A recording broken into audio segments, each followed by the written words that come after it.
Tonight in the Fanatic Forum, I've got Mrs. Fanatic here, and it's book report time. We got a lot of literature to talk about here. Yep. And we are going to do that right after this.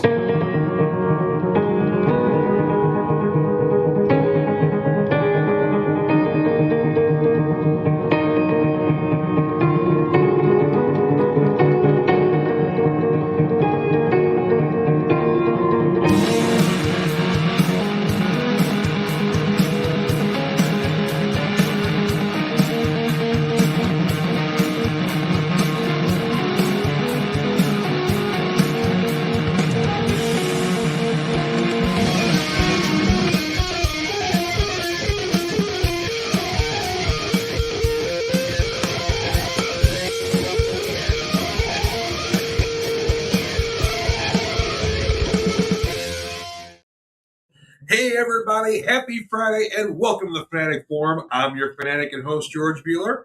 And with me tonight is the lovely Mrs. Fanatic, Michelle Buehler. Hello, everybody. How are you? We made it to Friday. Woo. Yes, and of course, it is officially back to school for you. Yeah, I mean, of course, you've been working all week, but the kids came back Wednesday. They came back Wednesday, yeah. So how'd that go? It's exhausting. It's exhausting. I don't know whether I'm coming or going. I don't remember if I ate today. I definitely didn't use the restroom today. Those of you who are teachers or married to teachers, you're picking up what I'm putting down. But no, it's always good to get back in the routine and see the kids and, you know.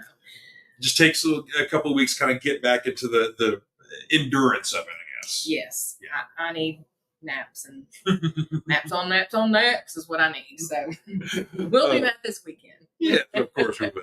But thank you for being on the show. You're welcome. I always love having you on here. Well, of course, there was a picture I had to share with you this week. As soon as I saw this thing, I'm like, I got to share this with everybody else on here. I got to share it with you too. Of course, we know that the Marvels is coming up at November 5th, I believe. So that's coming up very soon here. But Total Film Magazine has a cover for their new monthly issue here. I think you guys can appreciate there. Yay. Little Miss Goose, the Flirkin cat, is front and center, and she's got a whole bunch of friends behind her. And she can come here and live.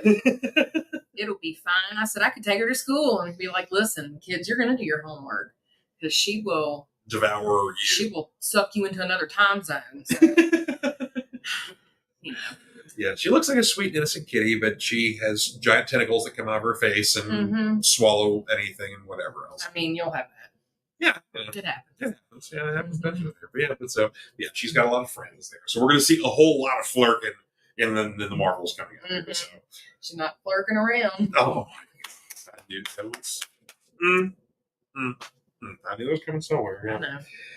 Oh, Lord. Well, one thing we did do, was it last week? Yeah, last weekend, we made it finally, been wanting to go out this place, Butcher Cabin Books, which is on Barrett Avenue in Louisville, Kentucky. It's a locally owned bookstore that only carries spooky books. Yeah, it was a cool place. Oh, I love it. I mean, it's just decorated, like everything's that wood paneling, so you feel like you're in your grandma's house, or you know, when we grew up in the 80s, it wasn't like everything was neon, everything was brown. Yeah, but it's very, it's just this little house. Well, it's very homey, yeah. Just so many. There's some classics and there's new stuff, and so local authors. Yeah, I went in thinking I'm just going to grab a couple books and then walk out with a giant stack. Yes, and we're going to talk about some of those in a minute. Stack of books here, and the cat's knocking down your comics. Thank you. Yeah, but no, I really enjoyed browsing through there, and it's the lady that owns it is really, really nice, and so we got to talk to her for a little while. So it's a cool little place. I liked it. Yeah, because it's right tucked in there. If you remember, if you're a Louisville resident, if you remember where the old Lynn's Paradise Cafe is, it's right within. There's like a bunch of shops. Like there's a couple of record stores. Fat Rabbit, which is like a an everything sort of like place. A vintagey kind of. Yeah, I mean, they carry old vintage clothing, and then they have, vinyl and books and DVDs and whatnot, and all sorts of stuff. So, but yeah, so Butcher Cabin's right there. You can't miss it because it's a little cute white house that looks like it's dripping blood. Yeah. You can't miss it. But yeah, awesome place there. Our buddy John Cosper, who's of course been on the chat many times with us here. I saw some of his books there. So, we've talked about some of his spooky books there. So yeah, but yeah, I just really cool. Yeah, I got a couple of old school books myself. I had to get a Lock and Key Volume 1 of the trade paperback from IDW. So, I mean, yeah, I walk into a bookstore now, of course, I buy comics. But yeah. We had 2 big bags, didn't we? yeah, we did, yes, yeah. And then I got a copy of The King in Yellow, the classic. Basically, it's the best H.P. Lovecraft story that H.P. did not write. But he fully endorsed it because it came around the same time he did. Yeah, very cool. Very, very. Basically, it's about a group of actors that put on a play, and the first act is very odd, and the audience knows it's very odd. But basically, the second act of the play essentially drives the people in the audience mad, and will kill. They'll riot, they'll kill each other, and everything ends in madness and chaos and murder. And this is a play that tours around. Oh. So yes, but yeah, so we get is there. There's the book is kind of goes back and forth between kind of what the action's going on and also the play itself. But yeah, so like I say, it's very Lovecraftian. But yeah, it's not actually. But anyway, and then there's some old school stuff there that wasn't horror because they had some basically sometimes they have to get some older books in or whatever else. But they had a adaptation of Tron, the original '80s movie. So I was like, oh, gotta get that. So that's one of our favorites. Yeah. We love that one. Yeah, I had to get that one there. So already got a couple of comments on here. Let's see. Oh, there's an ad for something on here about. Yeah. Cool. Okay. Thanks. And Tommy's posted a comment in here that I can't post on here. But basically, he says our hair looks really nice. Thank you. No. If you guys are Harambe fans, you might get that. Might get that in the comments. Yeah, and then he's evil laughing now. So yeah, thank you, brother. That's my boss, ladies and gentlemen.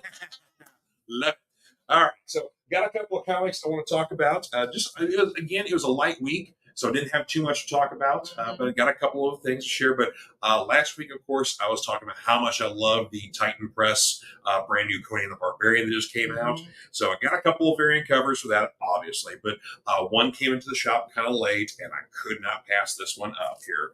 This is a foil Virgin variant of Conan the Barbarian #1, but it's the movie cover. Yeah, I don't even like comics, and that's cool. Yeah, I mean, it's just gorgeous. So yeah, it's the classic Conan the Barbarian movie poster, Virgin. No writing on it there, just foil cover, but inside, of course, the brand new Conan #1, and it's amazing.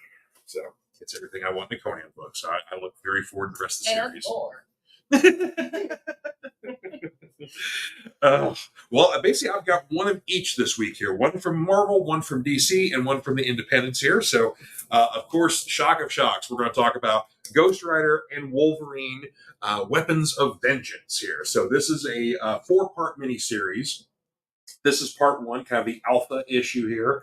Then there's basically going to be a tie-in issue with Ghost Rider and Wolverine, respectively, and then there will be an Omega issue for Weapons of Vengeance here. But basically, essentially a child that was kind of dropped off the Xavier Mansion that everybody thought had mutant powers, but turns out his powers are more supernatural based. But essentially, there's a demon inside of him and whatever else, and the child tries to suppress it, but for the most part, the demon gets out and does bad, evil, murderous things. So in their past, Wolverine and Johnny Blaze tried to stop this thing. They thought they did, but apparently it's back. So a literal ghost from their past is coming back to haunt them.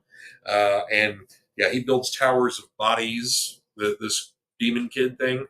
Yeah, like literally, like he makes it's if you remember like the old Hannibal show that was on NBC and how he would make like weird sculptures of bodies, like this demon thing does that too.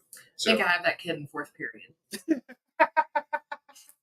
Maybe 5th. Check my roster. Oh Lord, might have to come in and just look intimidating. So you're checking. No, I got this on lock, baby. You don't have to worry. I'm just checking to make sure. They already know. They learned. Next up from DC here, I've loved this series from the beginning here, but this is the new Wildcat series that brings in the classic Image characters from the 90s into the proper DC continuity for today. And this issue basically Grifter and Zealot and a couple of the other kind of rogue members of the team tango with Arsenal, Black Canary, and Batman. And it's a really fun interaction. There is a little bit of fighting that goes on. This is issue 10, by the way, of Wildcats. Anyway, because there's a lot of fun and interplay that goes on. There is some fighting. And then essentially the way that the Wildcats kind of escape and get out of the fight is one of the funniest and also like one of the dirtiest tricks a anti-hero in the DC universe ever pulled, outside of when the hitman Tommy Monaghan puked on Superman's shoes. Yeah, he was drunk and talking to Superman and talking trash to him, whatever else, and basically puked on his shoes. Oh, okay. Yeah, he was drunk. I don't mean to look glassy-eyed. I'm just like, yes, I believe you. I totally agree. But anyway, a lot of fun. Love this series here. I've said it since the beginning. If you want to incorporate an old property into the current continuity of something, Wildcats has been the way to do it. They are obviously heroes. They're doing the right thing, but some of the other heroes of the DC Universe perceive them to be villains or terrorists, possibly. But really, they're fighting the good fight. But then it turns out like there's people within their own organization that are also bad. So like they're fighting, the bad guys and half of their own people at the same time. So it's a struggle, but awesome. Conundrum. It is a conundrum, yes. Lastly, of our books here, the new issue, number 16 of House of Slaughter. Remember, you can't spell laughter. We can't spell slaughter without laughter. That's right, yes. Listen, it's a Friday. Yeah, but this is a starting of a new series here. This one's titled Alabaster, and throughout the Something is Killing the Children House of Slaughter universe here, there have been many very unique characters that have been introduced. Alabaster has to be, by and large, the most unique of them all. Basically, if you're familiar with how the hunters work, is that the ones who wear the white masks, they travel in packs. They are group hunters. The black masks are solo hunters, whatever else. So they go out hunting monsters just by themselves. White hunters all work in groups in an organization. Alabaster, if you kind of notice here, why his arms are kind of funny, he has no arms. Yeah, they were apparently removed in some way, shape, or form. We don't know if a monster did that, if there's some sort of weird ritual that part of the organization. Not quite sure yet. But he has no arms and apparently does not speak. But Alabaster is essentially bait. Like, the hunters use him to attract monsters, and then they kill the monsters. So you think, oh, so he's weak, or he's, helpless. No. I don't think he'd be on the cover if he was weak and helpless. No. Basically, he's learned to fight with his feet. Because that's your only choice. But in ways that basically, like, he can hold weapons and wield weapons with his feet. Oh. Yeah. Like there's also the martial arts kind of kick stuff too, but like he can like hold a blade with his feet and like kill a monster with it. So he's bait and also a trap at the same time. But yeah, he's more than capable. But we're gonna learn a lot more about Alabaster in upcoming issues of House of Slaughter. But yeah, that was a cool book. I really like that one this week. That's the kind of the fun thing about the series is that House of Slaughter is an anthology series. So basically they'll do like 5 or 6 issues on a storyline, and then basically it goes to a next storyline. So you get to see more of the world of Something is Killing the Children, find out more about all these different that's cool. Find out more about all these different hunters and side characters and whatever else. So that's really neat. Yeah. Oh, and your sister's on here. Holly. I don't know what she's laughing about, but Holly's laughing about something. We're just the laughing people. You two get together. When you folks get together, it's fun. It really is. You guys are a hoot. So, well, we're going to take a brief station break here for Comic Books for Kids. Then when we get back, it's book report time. Woohoo! We got the literature to talk about. So literature. We'll be right back.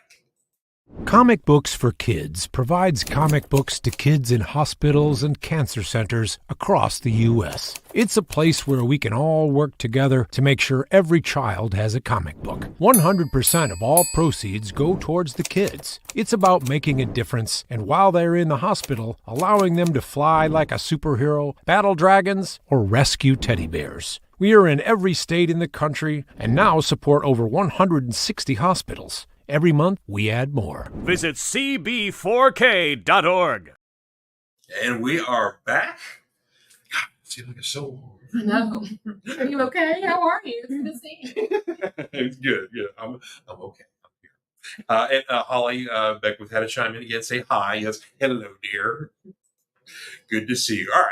So we got some books to talk about because, of course, we've got some new stuff at Butcher Cabin, but you've got some previous books you've read before that you want to share with us. There's some really awesome stuff here. Yeah, I love to read. I don't have a lot of time during the school year. Well, I could make time, but I'm just so exhausted that I come home and read like 4 pages and I'm done. So summertime is when I read. I take my Kindle to the pool. I, read in between naps. I'm a big napper. But yeah, so I picked 3, and it's hard to pick, but 3 that just really stuck with me and were just the quality of writing and stuff. It's just, I just will never forget reading those. And so I reread them every now and then. But Nice. yeah, that's what I wanted to share. Cool. And then, of course, sidebar that you every year enjoy kind of getting things kicked off, warming yourself up with 2 specific books you like kind of getting kicked off. Yeah, I don't know if some people that watch this will know who Colleen Hoover is. She is the current favorite girly kind of author. Writes a lot of kind of love / kind of naughty books. Most people were reading that at the beach. I was reading The Shining, and then a Dr. Sleep right after it. Yeah. So, but I just love those 2 books. I love that how well they mesh together. And, some of the things that happen in The Shining, of course, don't happen in the film. So it's Dr. Sleep just forgets that it's not somebody else's vision. Right. But yeah, just a nice flow of a tale. But yeah, that's usually how I start my summer. Yeah, you warm up with some Stephen King, and then we get into the new stuff. Yes. So yeah, I like that. Yes. So, yeah, and of course, we talked about before when we actually watched Dr. Sleep. When I was like, it's interesting how, The Shining and Dr. Sleep in the books line up with each other with the events that happen. And they had to kind of adjust the same way for the Dr. Sleep movie. Like, okay, well, this happened in the movie version of The Shining that's different from the book, so we got to adjust for that. Yeah. For the movie. And they did a really good job. They did, yeah. Yeah, but of course the book is always better. I need a T-shirt that says that. The book is always better. I know. There's a shirt that I guarantee. I guarantee, yeah. Our buddy Andre Cheveria up here saying best couple ever. Thank you, sir. And best co-host ever. So, yeah, he's right about that. So, thank you, sir. Thank you. Always good to see you here. And if you guys have not gone out to Straight Up Issues in the Fort Knox PX, do yourself a favor and get out there. We were out there a couple of weeks ago. Had a good time out there to see what Andre's got for sale. So, yeah, wonderful little shop. You guys got to get out there. Yes. Go see our boy. Yes, go see our boy for sure. All right. So, it's time to talk about your books here. Okay. So, first off here, we have got The Hunger by Alma Catsuit.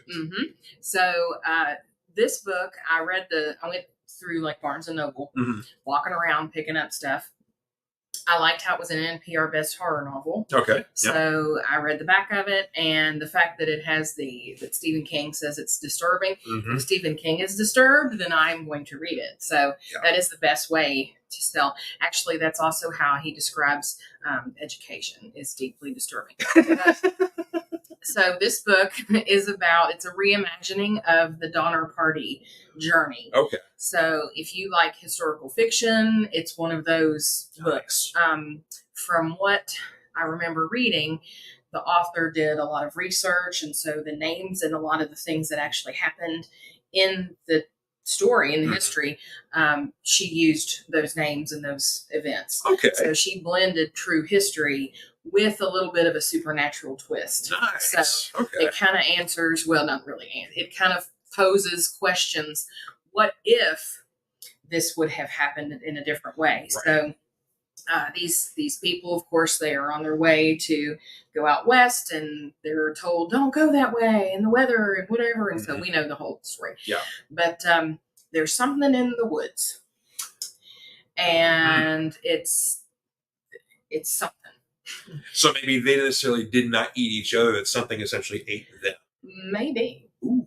Yeah. Okay. See, we're not going to give a lot away. Yeah, okay. We'll read these books. So, yes. But it is, it was edge of my seat kind of thing. It was one of the books that was, I read it, I had it on paper first and was all warped because I could not put it down. I would get in the pool and then pick it back up. So like the whole bottom of the book was wet. But it is such a great, just make you sit down, and it's almost like there's a movie in your head. Okay. The way that she constructs her sentences and just paints the picture of these characters, you can see them.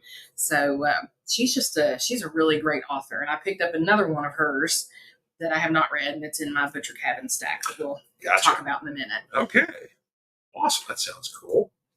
And next up, we've got The Ritual by Adam Neville. Yeah. Now, some of the reviews I've read have kind of been like, some people go, oh, well, I really don't like it because it's in parts. There's part 1 and 2. And well, part 2 is a little bit different. But that's what I love about this book. These guys go on a hike and they clearly have some established issues with one another. They were really close friends. And then, life happens and events or whatever else. Issues that they never really did resolve. And they end up taking a shortcut to try to get back, which is never good. And some scary, like weird supernatural stuff is going on in the woods. They start seeing stuff and people die, and there's just so much that they are confused about. There's runes and things all over trees, and so very lots of pagan kind of symbols in there. But just how they handle the outside conflict and then how they deal with the inside conflict at the same time that all this is going on. And it's just the way that Neville intertwines those things, where it's not just, ooh, spoopy forest, we're running. They're dealing with how they have struggled with their dynamic. Okay. Yeah, within the crowd of the four, so it almost guys. So it almost seems like, one negative force is feeding into the other. Yeah. Yeah, and their unresolved issues make it harder for them to be successful. Gotcha. In trying to get out. So it's a novel about spoopy, scary things, but also about the human condition. Okay.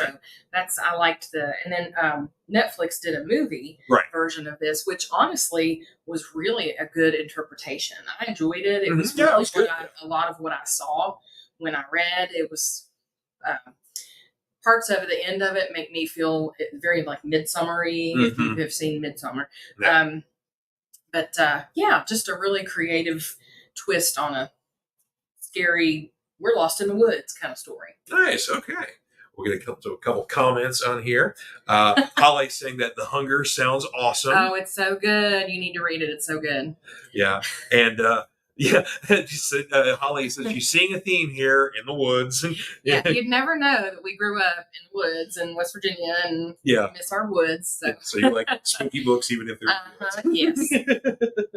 Andre's throwing you some flowers here, saying you love how she explained the book without spoilers. Yeah, well, I want people to read, and it's kind of like what I do in class. I want them to be excited about what we're getting ready to read. So I don't want to be like, "Hey, here's a story where everybody dies." I want them to see at the end when they get there. Yeah, except if we're reading John dies at the end.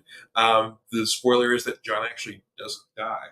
Other people die, but John actually doesn't die, which is really weird. Yeah, that's a sidebar on that one there. Yes. Okay, and your final book here, of course, one you said you had to save this one for last year because it's such a good one here. Joe Hill's Heart-Shaped Box. I love Joe Hill. I'm telling you, his writing. Now, this is Stephen King's son, for those of you who may not be familiar.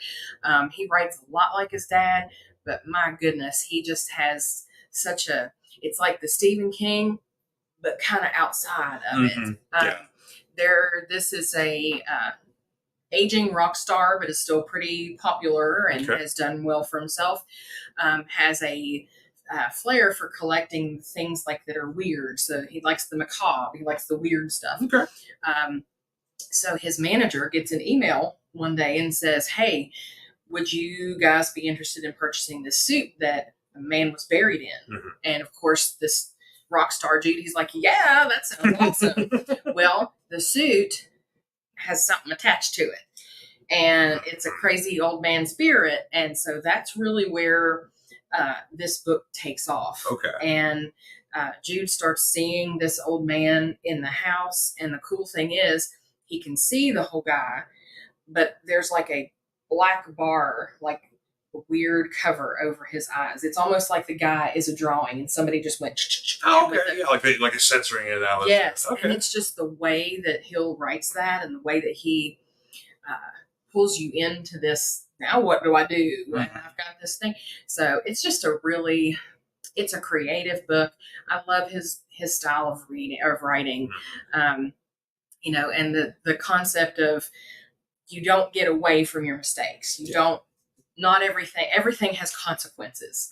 So what happens to Jude is a major consequence for some life choices that he's made. Oh, okay. So yeah, it's fantastic. You know, I could talk about Joe Hill books all day long. Well, I mean, you've passed on some Joe Hill stuff to me because, of course, when we saw Black Phone, you're like, such a good one. Yeah, of course, he's like, you got to read this. And the interesting thing, the Black Phone is a short story, and like if they had done like an actual page to screen interpretation, that would have been like a 20-minute movie. Yeah. So they really expanded on it, but they did such a great job with the expansion and didn't take anything away from it. So, So if you haven't seen Black Phone with Ethan Hawke in it. Yeah, he's fantastic in that role. Great performance. He is fantastic. You've never seen him do like this in a movie before. Yeah.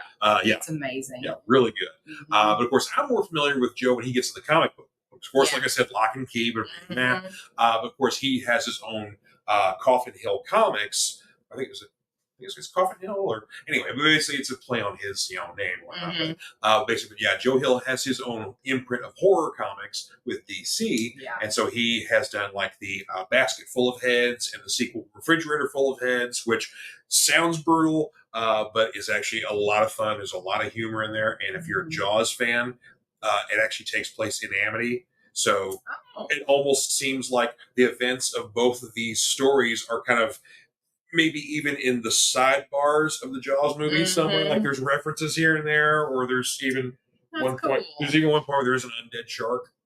So I'm just saying, but yeah. Zombie shark, yes. But yeah, I agree. Joe Hill is a great writer, so yeah.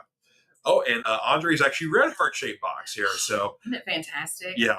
Nice. So he recommends it as well. So there you go. So we're reaching out here. And Dre, have you read Nosferatu? That's what I want to know. Oh yeah. Yeah. That is amazing. Now they did was it AMC? AMC did a series. Yeah, they did a series. And I don't.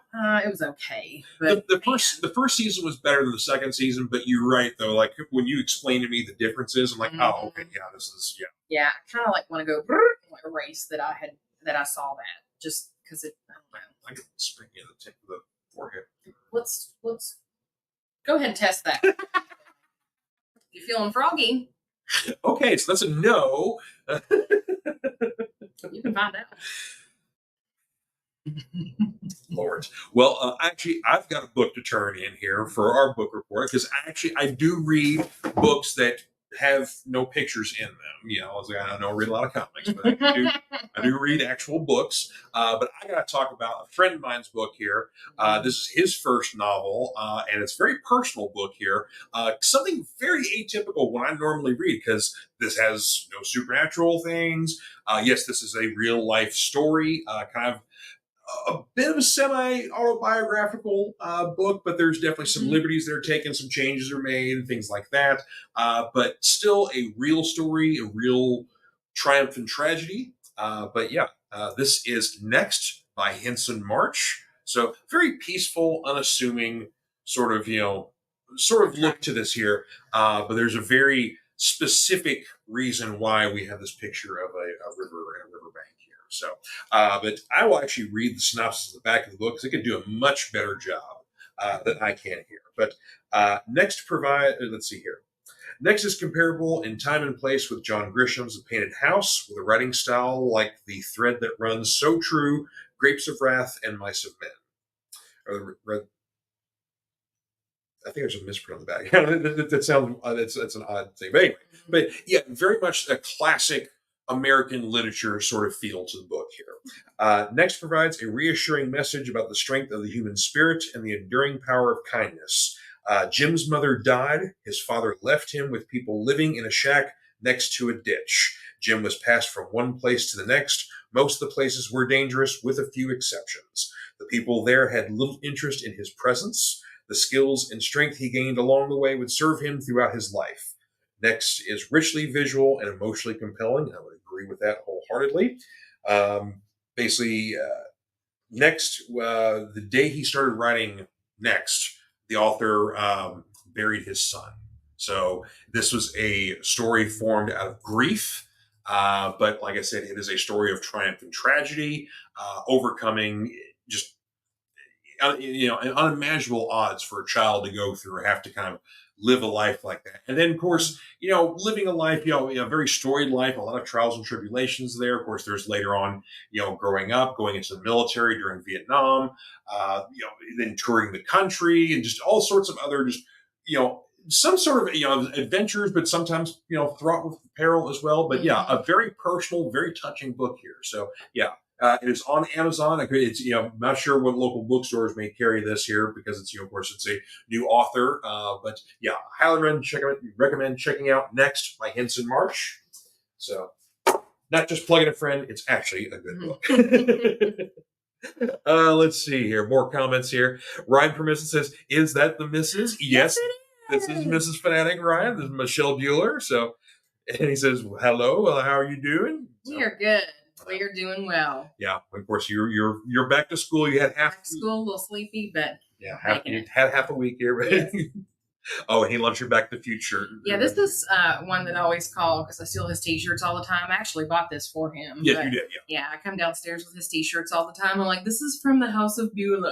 So yeah, I steal his T-shirts all the time. Yes, and of course you bought this shirt for me here. But I just really love comic books. It has a little word balloon there. Yeah, so yeah, they're easy to buy for. Yes, just buy me cool T-shirts. So, very easy to buy for. And cartoon promotion on here. Our buddy Cade Hawkins. Hi, friends. What's up tonight? Doing some editing, so he's late. Not a problem, sir. Good to see you. And of course, a couple of weeks here, I'm going to be on cartoon promotion for the first time. Looking forward to that. Talking about G.I. Joe, a real American hero, and it's going to be a much more focused conversation than when I had Cade on the Fanatic Forum a couple of weeks ago, where I basically bounced him around for multiple subjects here. So Cade likes a good focused discussion here because he actually makes points. And does some organized. Well, he's organized and he does very good research and whatever else. I enjoy bouncing around like a tennis ball or one of those like quarter bouncy ball things. But yeah. Cade's on point here, so I'm looking forward to being on there and having a nice organized discussion with him. So, and of course, Jiggy, gotta see Jiggy. So, and also because I'm waiting for my appearance on Cartoon Promotion to debut my Cartoon Promotion T-shirt. Yes, but I did receive that, so thank you very much. But yes, I'm waiting to debut that T-shirt on my appearance on Cartoon Promotion here. And I will steal it. Yes, you will, because she loves Jiggy, and so I like to throw my support for Jiggy here. So. Ryan says, great Scott. He's cosplaying as Marty at a con tomorrow. Nice. Cool. That's fun. Now, what kind of Marty look are you going for? Like, are you going for classic, first movie Marty in the orange vest and, over the jean jacket? Or are we going for masquerading in, what was it, 2022 or? No, it was 2015. 2015, yeah. Or Old West Marty. I mean, you've got a lot of choices here. A lot to choose from. Let's see. Marty 1985 minus the vest. Okay. So are we going with just like the button up shirt and the suspenders? I think. Oh yeah. Yeah. There were some suspenders. There were suspenders. Yeah. So it was a suspenders guy. So nice. Okay. Cool. Yeah. Well, we will require pictures, Brian. So. Yes, please. All right. Well, you have a couple of books that you are teasing coming up. That basically. A few here. I have my homework. Yeah, these were. This was my haul from Butcher Cabin. Yeah, you went ham. That was awesome. I did. I went in there. I was like, maybe I'll find a couple of things. And I was like, oh yeah. You got all the things. I got all the things. Yeah. So this one, and I'm probably gonna mess up. Yeah, you can do that. Thank you. I'm probably gonna mess up his name. Thomas Old Hoyvelt, maybe. Huvelt, maybe. Yeah. But anyway, it's called Hex. I started reading it, but the copy I have it was like a huge book, but so it's hard to hold. Oh, okay, so it's a little unwieldy. And I just could not find a perfect, I don't know, maybe I don't know. I couldn't find like a perfect position to sit in to read the book. Sure, I get it. So, but I loved the idea of it, and I'm like, I don't really just want it on a Kindle. I love, I like my paper books. Yeah, we like our paper around here. Kindle's like for summer when I'm at the pool or at the beach or whatever, and I don't have to worry. Yeah. So anyway, this one kind of starts out with, and of course I haven't finished it, but this like old lady ghost lives in this town, and she just like shows up in people's houses or whatever. So sounds really cool. But yeah, that was one that I saw, and I was like, oh, it's a book I can actually hold. Like the other one always felt like a textbook. It was weird. All right. And then the owner of the shop recommended this one, The Last House on Needless Street. By Katrina Ward. Yeah. So hopefully I'm pronouncing her name right, Catriona. I don't know. But it says it was named one of the 50 best horror books of all time by Esquire. In a boarded up house on a dead end street at the edge of the wild Washington woods lives a family of 3, and there's a girl who's not allowed outside, not after lunchtime. So it looks like it's really cool. When I had said that I liked, it was The Hunger. Oh yeah. We were talking about that one, and she's like, "Oh, if you like that one, you'll like this one." So I said, "Yes, please." So we put that in the. Yeah, and that was nice too that we could talk. We could talk to the owner or talk to people who work there. And there was only the owner was there that day. But yeah, we could at least talk to them about books we enjoy and then get recommendations for new stuff. And that's going to be you took great advantage of that. So. Yeah. So this is another one by Alma Katsu called The Deep, so it is basically about the Titanic situation. She's king of the world. So I don't know, but I like the concept of here's a history story. Now let me give it a little twist. So it looks really good, and I kind of been eyeballing it the last few times I've been to bookstores, and so just called my name. Nice, and it's got a blurb on here by Josh Malaman, who wrote Bird Box. So I'm going to talk about another one of his books next. There you go. Yes, I do love me some Bird Box. Now the movie kind of. You were iffy about the movie. I think we even talked about that last time I was on the show. Don't really like the movie. The book is amazing. Yeah. The second part of it called Mallory, I haven't finished that. It almost, I don't know, maybe I'll feel differently when I get into it, but it almost felt like it's forced. Like somebody said, "Hey, Bird Box was popular. Let's keep it going." But this one is called A House at the Bottom of a Lake. And so it's, so it's these 2 kids, they're 17. They did not expect to find the extraordinary in a house at the bottom of a lake. The house is cold and dark, but it's also their own. So it just, on the last little line here says, just because a house is empty doesn't mean nobody's home. So that, I don't like the way he writes. He just kind of pulls you in. And then this one I got because it has my Mothman on there. Yeah, I saw this book. I'm like, honey, Mothman's on the book. I know. Well, he was pointing to it, and I was like, am I supposed to know that author? Like, I didn't know what I was looking at, and I missed the hole in the middle. So. This is just my life. This is how my life goes. That's why I'm here to help. I'm like squirrel. But it's called Below, and it is, they're driving through the mountains of West Virginia, and then they see this creature with haunting red eyes. And so, I love my West Virginia. I love my mountains. Yep. And, we grew up with the Mothman stories and things from Point Pleasant. So I've got a Mothman pop that he got me, and a magnet and a t-shirt and all kinds of things. So I had to pick this up. So this is probably the first one that I will read out of that stack.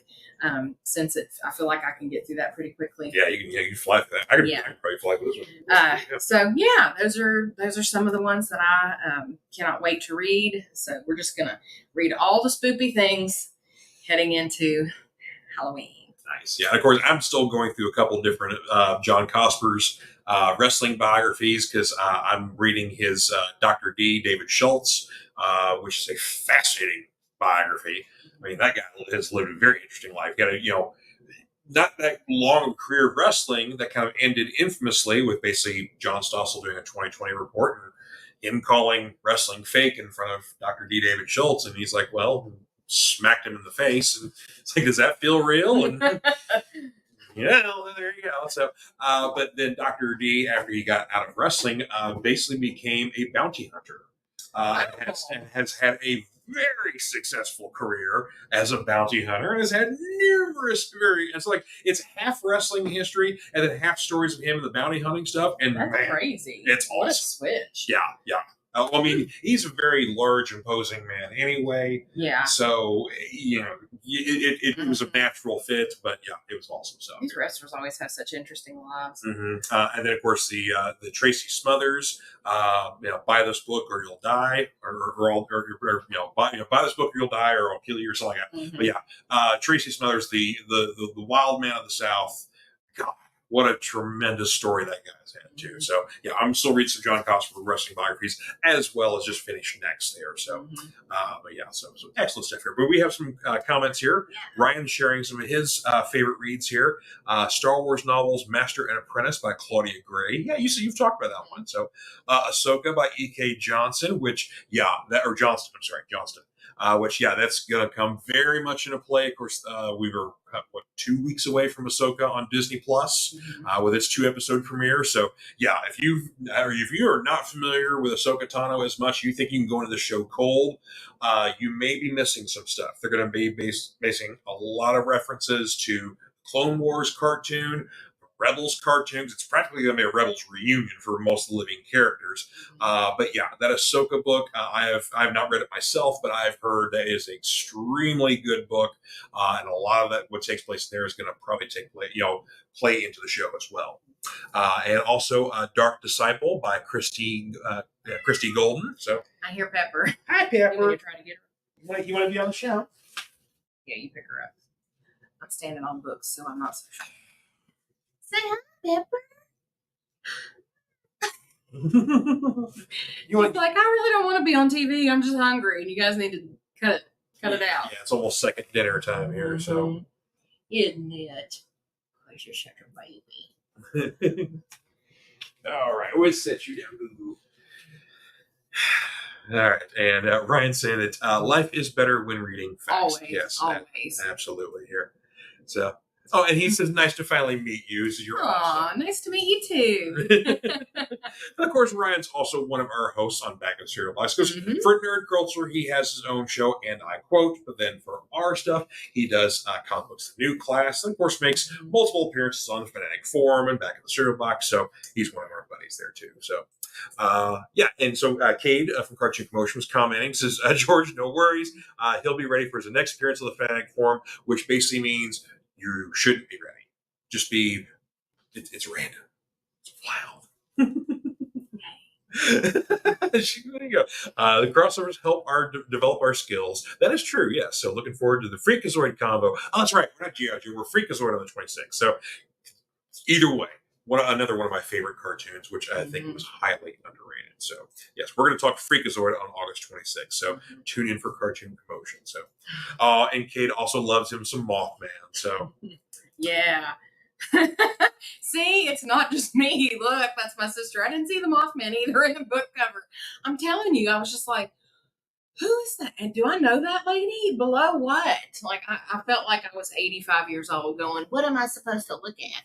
And then he's like, it's Mothman in the middle. I'm like, oh, okay.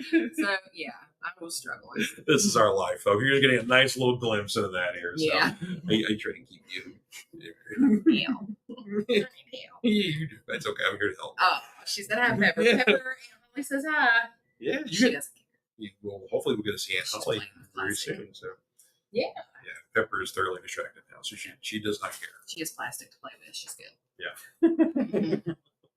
All right. Excuse me here. All right, now I'm choking here.